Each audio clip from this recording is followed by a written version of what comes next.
17 November 2019 pukul 8.30 pagi, Iroha, seorang gadis berusia 12 tahun yang tinggal di Sumiyoshiku, Osaka, Jepang, terbangun pagi-pagi pada hari Minggu. Itu adalah hari Minggu yang sangat menyenangkan karena dia tidak perlu pergi ke sekolah. Anak itu sangat bersemangat dan pada saat itu terdengar suara ibunya mengatakan, "Makanlah," yang menandakan bahwa sarapan sudah siap dan anak itu segera duduk di meja makan. Kemudian dia bertanya, "Ibu, bolehkah aku bermain sebentar dengan teman nanti? Aku sudah menyelesaikan semua PR." Iroha, yang saat itu duduk di kelas 6 sekolah dasar. Akhir-akhir ini, dia sangat menikmati pergi keluar bermain dengan teman-teman sebayanya dan membeli makanan. Memang di usia seperti itu. Jadi ibunya tahu ini dan dengan mudah mengizinkannya pergi. Namun sebenarnya ibunya sejak tadi merasa sedikit menggigil seperti akan terkena flu. Jadi setelah makan, dia membereskan meja makan dengan cepat dan berkata, "Ibu mau istirahat sebentar." Lalu masuk ke kamar dan mencoba tidur. Kemudian, ketika dia terbangun dari tidurnya, sudah pukul 11 pagi. Dia memanggil,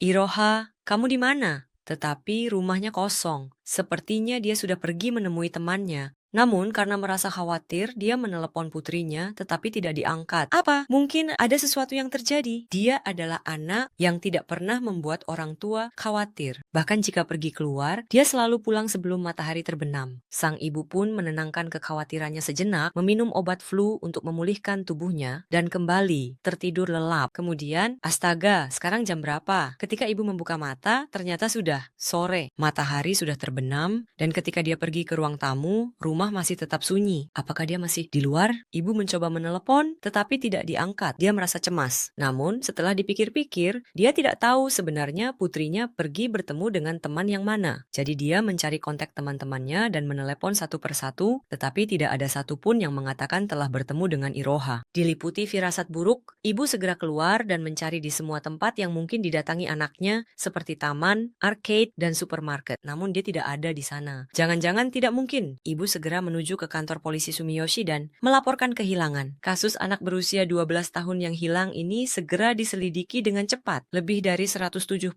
polisi dikerahkan dan media juga menampilkan foto anak ini sambil menunggu informasi dari masyarakat. Pada saat yang sama, polisi melacak lokasi ponsel Iroha. Disinilah muncul sesuatu yang agak aneh. Pada hari hilangnya, sekitar pukul 11 pagi, ponsel tersebut mati dan tidak pernah dinyalakan lagi setelah itu. Catatan yang mengkhawatirkan ini seolah-olah dengan hati-hati mengisyaratkan adanya penculikan. Sementara itu, semua CCTV di sekitar rumah juga telah dikumpulkan. Setelah dianalisis, terlihat bahwa Iroha tertangkap di CCTV yang berjarak sekitar 200 meter dari taman di depan rumah ini. Waktu itu adalah pukul 10.40 pagi, ini adalah 20 menit sebelum ponsel dimatikan. Anak tersebut bersama seorang pria asing. Pria tersebut mengenakan kemeja putih dan celana hitam. Setelah itu, kedua orang tersebut berjalan menuju stasiun, dikonfirmasi bahwa mereka naik kereta bawah tanah di stasiun Abiko. Namun, masalahnya adalah kita tidak dapat menemukan di mana mereka turun setelah itu. Polisi tentu saja telah memeriksa semua CCTV di stasiun sekitar dan bahkan di dalam kereta bawah tanah. Namun, pria yang dicari tidak ada dan tidak ada orang yang cocok dengan ciri-ciri Iroha. Sungguh aneh, seolah-olah mereka menghilang begitu saja. Setelah kehilangan jejak mereka di kereta bawah tanah, waktu berlalu tanpa hasil. Tetapi, jika itu adalah penculikan, bukankah seharusnya ada telepon yang meminta uang tebusan? Anehnya, tidak ada kontak sama sekali. Lalu mengapa mereka membawa anak itu? Penyelidikan polisi pun terhenti di jalan buntu. Kemudian, pada hari ke-6 setelah hilangnya anak tersebut, tanggal 23 November, seorang anak berlari tergesa-gesa ke kantor polisi Oyama di prefektur Tochigi, lebih dari 600 km dari Osaka. Anak itu bertelanjang kaki berparka putih, seluruh tubuhnya basah kuyup. Anak itu kebingungan, melihat sekitar. Dia waspada khawatir ada yang mengikutinya. Dia tampak sangat cemas, seolah-olah akan menangis kapan saja. Jadi polisi segera mendekat dan bertanya, "Nak, kamu baik-baik saja?" Sambil memeriksa apakah ada luka pada anak itu dan tiba-tiba wajah ini tampak sangat familiar. Hah? Baru-baru ini melihatnya di TV. Ya,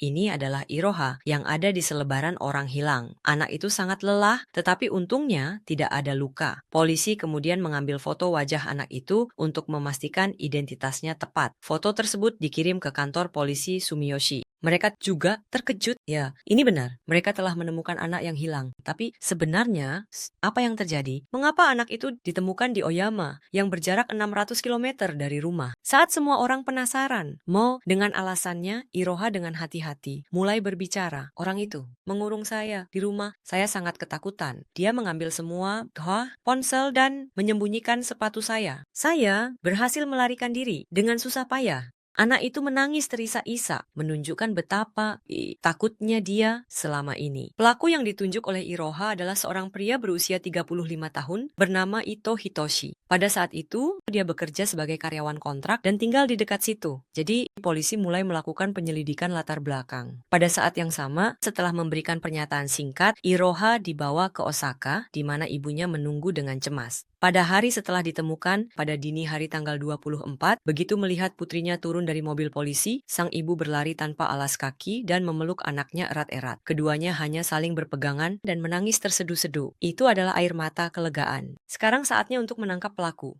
Pada pukul 4 sore tanggal 24, polisi menuju rumah Ito untuk menangkapnya. Setelah tiba di lokasi, mereka menunggu saat yang tepat dan tiba-tiba pintu terbuka lebar dan Ito keluar dengan berjalan sendiri. Mungkin setelah melihat Iroha melarikan diri, dia memutuskan untuk menyerah. Namun, yang mengejutkan, dia tidak sendirian. Tepat di sebelahnya, ada seorang gadis muda. Namun, gadis ini juga tampak sedikit muram. Ternyata dia adalah seorang siswi SMP berusia 15 tahun yang dikenal sebagai Achan. Namun, teman-teman, ketika polisi mengidentifikasi gadis ini, mereka sekali lagi terkejut. Karena Achan ini 5 bulan yang lalu, pada pertengahan Juni di prefektur Ibaraki, telah dilaporkan hilang. Dia adalah anak yang dilaporkan hilang. Saat itu polisi melakukan penyelidikan besar-besaran untuk menemukannya. Namun, penyelidikan itu akhirnya gagal. Namun, selama proses penyelidikan, dari kamar anak ini ditemukan sebuah catatan dengan beberapa nomor telepon tertulis di atasnya. Salah satunya adalah nomor Ito, dan saat itu polisi memanggil Ito untuk diinterogasi. Mereka juga melakukan penggeledahan di rumahnya. Namun, saat itu mereka sama sekali tidak menemukan jejak A. Sekarang, A terlihat berjalan keluar dari rumah Ito bersama-sama. Ito yang bertemu dengan polisi, mulai berbicara lebih dulu. Dia mengatakan bahwa dia tidak menculik A yang ada di sebelahnya, tetapi menyelamatkannya. Sebenarnya A telah mengalami masalah dengan keluarganya. Karena mengalami kekerasan, dia mencoba mengakhiri hidupnya sendiri, tetapi Ito membawanya ke rumah dan merawatnya. Itulah klaimnya. Namun, ini agak ambigu. Setelah penyelidikan lebih lanjut, ternyata itu bukan sepenuhnya bohong. Sebenarnya, A memang hilang pada akhir Mei. Namun, keluarganya baru melaporkannya pada pertengahan Juni. Artinya, selama periode itu merawatnya. Itu benar. Namun itu hanya berlangsung selama seminggu. Setelah itu yang terjadi sangatlah kejam. Setelah seminggu berlalu, ketika A mulai merasa lebih nyaman dengan Ito yang merawatnya, begitu dia mulai menurunkan kewaspadaannya, Ito menunjukkan sifat aslinya. Dia mulai memuaskan nafsu seksualnya dengan bebas. Mungkin sejak awal dia memang berniat seperti itu. A tidak bisa lagi melarikan diri dari tempat itu. Dia tidak punya jalan keluar, dan setelah itu, dia terus dikurung dan hidup seperti budak seks bagi Ito yang memiliki nafsu seksual menyimpang. Ini benar-benar hari-hari yang sangat mengerikan terus berlanjut setiap hari. Sementara itu, Ito belum merasa puas. Dia mencari target lain sambil menggunakan Twitter. Saat itulah, profil Iroha menarik perhatiannya. Untuk menghindari kecurigaan, dia mendekati dengan cara yang ramah, dan mereka saling mengikuti serta membangun hubungan. Suatu hari, sebuah postingan muncul di Twitter Iroha. Aku benar-benar tidak ingin pergi ke rumah atau sekolah. Itu pesona itu terdengar seperti keluhan. Itu segera mengirim pesan, "Oh, kenapa? Tidak mau pergi ke sekolah? Kalau begitu, mau main ke rumahku?" Iroha sedikit terkejut dan tidak langsung merespons cepat. Ito mengungkapkan sesuatu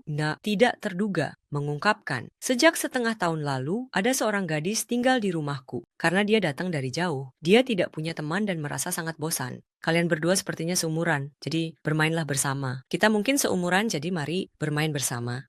Jika kalian adalah orang dewasa, kalian pasti langsung menyadari betapa anehnya cerita ini. Namun, Iroha yang baru berusia 12 tahun tidak bisa menyadarinya. Ketika mendengar ada teman sebaya, di rumah itu, anak itu tertarik dan terbuka. Iroha setuju, dan keduanya berjanji untuk bertemu pada tanggal 17 November. Terjadi. Hari kejadian pun tiba, pukul 10.30 pagi. Meninggalkan ibunya yang tertidur, Iroha pergi ke dekat rumah, pergilah ke taman. Temui Ito di sana, yang telah menunggumu. Sampai saat itu, anak tersebut tetap bergaul dengan teman-temannya. Dia masih saling mengirim pesan dengan teman-temannya. Tapi, kemudian Ito berkata, "Serahkan ponselmu padaku sebentar." Dan langsung mencabut kartu SIM-nya, itu dilakukan untuk menghindari kemungkinan pelacakan oleh polisi. Setelah itu, keduanya naik kereta bawah tanah. Proses perjalanan itu juga tidak biasa. Dibutuhkan 11 jam perjalanan langsung ke stasiun tujuan. Itu jarak jauh. Namun, sebelum sampai, Ito sering berganti kereta. Ini dilakukan untuk membingungkan jalur perjalanan. Selain itu, dia berkata kepada anak, "Hei, mau ganti baju ini?" Memberikan pakaian yang sudah disiapkan sebelumnya. Dengan begitu, keduanya berganti pakaian. Dan sekarang naik kereta bawah tanah sehingga polisi kesulitan menemukan keduanya di CCTV. Itulah sebabnya sangat sulit. Pada hari setelah hilangnya pada pukul 12 malam, setelah perjalanan selama 13 jam, Ito membawa Iroha ke dalam rumah kayu 2 lantai. Ketika mereka sampai, di dalam ada seorang gadis bernama A. Ito memperkenalkan A sebagai Kina-chan dari Chiba. Nama aslinya bukan itu. Begitulah 3 orang. Apakah ini hidup bersama yang aneh? Sebenarnya tidak bisa disebut hidup bersama, melainkan awal dari neraka penyekapan. Ternyata semua jendela rumah ini tertutup rapat, tertutup. Dari luar tidak ada yang bisa melihat ke dalam. Bahkan cahaya pun tidak bisa masuk dengan baik. Tampak terputus dari dunia luar, tetapi berbeda dengan itu, di dalam rumah anak-anak relatif bebas bergerak. Mereka menonton TV di ruang tamu atau menggunakan komputer, namun kehidupan mereka agak terbatas. Itu biasanya memberikan makanan beku atau makanan instan yang sederhana kepada anak-anak. Bahkan itu pun hanya diberikan sekali sehari. Kedua, anak itu menggunakan kamar tatami di lantai 1 bersama-sama dan mereka diizinkan mandi sekitar sekali setiap 2 hari. Tentu saja Iroha memohon untuk pulang ke rumah. Kemudian Ito dengan sangat santai berkata, "Oh, begitu, kalau kamu ingin pergi kapan saja, silakan pergi." Namun kenyataannya, pintu terkunci rapat. Sementara itu, di satu sisi rumah, dia memamerkan sesuatu seperti pistol palsu. Jadi, dia menanamkan rasa takut pada anak-anak ini. Dia menciptakan suasana itu. Meskipun mereka merengek ingin pulang dan menangis, Ito menampar pipi anak itu. Seiring berjalannya waktu, Iroha dan Kina-chan menjadi agak apatis dan mulai mengikuti kata-kata Ito dengan patuh. Kemudian beberapa hari kemudian saat menonton TV, Iroha yang sedang menonton TV secara kebetulan melihat ibunya yang sedang mencari dirinya dengan cemas di berita. Saat itu matanya berair dan dia berpikir, apa yang aku lakukan di sini? Anak itu mengepalkan kedua tangannya erat-erat, bertekad bahwa apapun yang terjadi, dia harus melarikan diri. Dia memutuskan untuk melarikan diri. Pada malam hari tanggal 23, tepat seminggu setelah diculik, pukul 10 malam, ketika Ito dan Kina-chan tertidur, Iroha dengan sangat hati-hati keluar dari rumah melalui pintu depan yang sudah dibuka sebelumnya. Segera setelah berhasil melarikan diri, dia berlari tanpa henti ke depan. Jika tertangkap di sini, aku akan mati, pikirnya sambil berlari sekuat tenaga. Dia tidak tahu seberapa jauh dia telah berlari. Namun, tepat pada saat itu, dia melihat cahaya yang tampak familiar di depannya. Itu adalah dari kantor polisi. Itu adalah cahaya yang bocor keluar. Ya, aku hanya perlu sampai ke sana. Maka aku akan selamat, pikirnya sambil berlari sekuat tenaga. Dan akhirnya dia mencapai kantor polisi tempat para petugas berkumpul. Begitulah dia melarikan diri dari neraka dan kembali ke pelukan ibunya yang dirindukan. Aku kembali ke pelukan ibuku. Wah, saya senang sekali. Penggaris, sekarang mari kita cari tahu seperti apa sebenarnya pelaku bernama Ito ini. Sebenarnya tidak banyak informasi yang tersedia. Ketika berusia 5 tahun, dia kehilangan ayahnya dan dibesarkan oleh ibunya yang dia tumbuh di bawah. Namun, ayahnya meninggal dalam kecelakaan. Tetapi bukan itu masalahnya. Karena ayahnya lulus dari sekolah kedokteran dan selama 3 tahun berturut-turut gagal lulus ujian negara. Jadi, karena kegagalan ini terus berlanjut dikatakan bahwa ayahnya tidak bisa menahannya dan kemungkinan besar mengalami kecelakaan lalu lintas. Bagaimanapun juga, setelah ayahnya meninggal, ibunya bersama Ito pindah ke Oyama, prefektur Tochigi, bersama 2 adiknya. Karena ayahnya adalah mahasiswa kedokteran, ketiga saudara ini semuanya pintar sejak kecil. Jadi, Ito pada masa sekolah menengah pertama hampir disebut sebagai anak jenius. Namun, sikap teladannya sebenarnya hanya sampai sekolah menengah pertama. Ito, seperti ayahnya, mencoba terus untuk masuk ke sekolah menengah atas berbahasa Inggris, tetapi gagal. Kemudian dia masuk ke sekolah menengah atas biasa, ini melukai harga dirinya. Harga diri yang sudah jatuh itu tidak bisa pulih dan dia menghabiskan masa SMA dengan tidak serius dan akhirnya menyerah masuk universitas. Setelah itu, dia bekerja di toko ramen, perusahaan mobil. Dia berpindah-pindah pekerjaan. Semua citra sebagai anak berbakat benar-benar hilang, seolah-olah dia kehilangan tujuan hidupnya, hanya menyisakan rasa apatis. Sebaliknya, adik-adik itu menjadi dokter. Mereka semua mandiri dan pergi. Di rumah hanya tinggal ibu dan Ito yang tidak memiliki pekerjaan tetap. Kemudian setahun. Sebelum insiden terjadi, kesehatan nenek dari pihak ibu tiba-tiba memburuk sehingga ibunya pindah untuk merawatnya. Sejak saat itu, Ito tinggal sendirian di rumah dan mulai menjalani kehidupan yang disebut hikikomori. Sebenarnya, untuk ibunya, karena Ito berusia pertengahan 30-an, dia berpikir Ito sudah dewasa dan akan baik-baik saja. Namun, ditambah dengan kesepian dirasakannya, ada sesuatu menyimpang dalam nafsu seksualnya. Tidak bisa menahan hal itu. Akhirnya Ito ingin mengurung wanita-wanita muda untuk hidup bersama. Sebagai budaknya lebih dari sekadar teman serumah, dia ingin memperlakukan mereka sebagai keinginan yang samar-samar. Dan segera hal itu berujung pada kejahatan penculikan, penyekapan, dan pemerkosaan. Pada Maret 2022, sidang pertama, Ito diadakan. Ada 2 korban dalam kasus ini, Iroha dan Nona A. Namun, kasus Iroha sebenarnya agak sulit dianggap sebagai penculikan paksa karena bisa diinterpretasikan bahwa dia pergi dengan sukarela. Dan selama persidangan, apakah benar kamu ditahan? Bukankah kamu juga ingin berada di sana untuk sementara waktu? Dengan cara seperti ini, dinilai bahwa buktinya kurang. Meskipun detailnya tidak diungkapkan, pengadilan berpendapat bahwa Iroha melakukan penyimpangan tertentu dan tinggal di rumah itu secara sukarela. Namun kasus Nona A berbeda. Di sini termasuk juga pemerkosaan, ditemukan kemudian, tetapi ditemukan foto dan video yang seharusnya tidak pernah diambil, sehingga Ito didakwa dengan penculikan, pemerkosaan, bahkan pelanggaran undang-undang larangan produksi pornografi. Namun alasan pelaku benar-benar menggelikan. Saya dan Nona A adalah pasangan yang berencana untuk menikah. Jadi semuanya mungkin dilakukan. Saya melakukannya dengan persetujuan, katanya. Tidak, pria ini berusia 35 tahun, sedangkan wanita itu masih SMP. Korban membantah dengan mengatakan, apa yang Anda bicarakan? Saya terlalu takut untuk menolak apapun. Akhirnya, pengadilan memihak korban, dan kepada itu dijatuhi hukuman 20 tahun penjara. Pada Februari 2023, sidang banding diadakan, tetapi putusan pengadilan pertama tetap dipertahankan, dan saat ini Ito berada di penjara yang dingin. Terakhir, masih ada beberapa bagian yang mengganjal dalam kasus ini. Polisi yang menyelidiki rumah Ito menemukan bahwa di rumah ini, di ruang tamu ditemukan 3 kartu SIM tambahan. Salah satunya milik Iroha, namun 2 lainnya tidak pernah terungkap siapa pemiliknya. Nah, apakah kalian ingat? Sebelumnya Ito bergerak dengan rencana yang sangat teliti.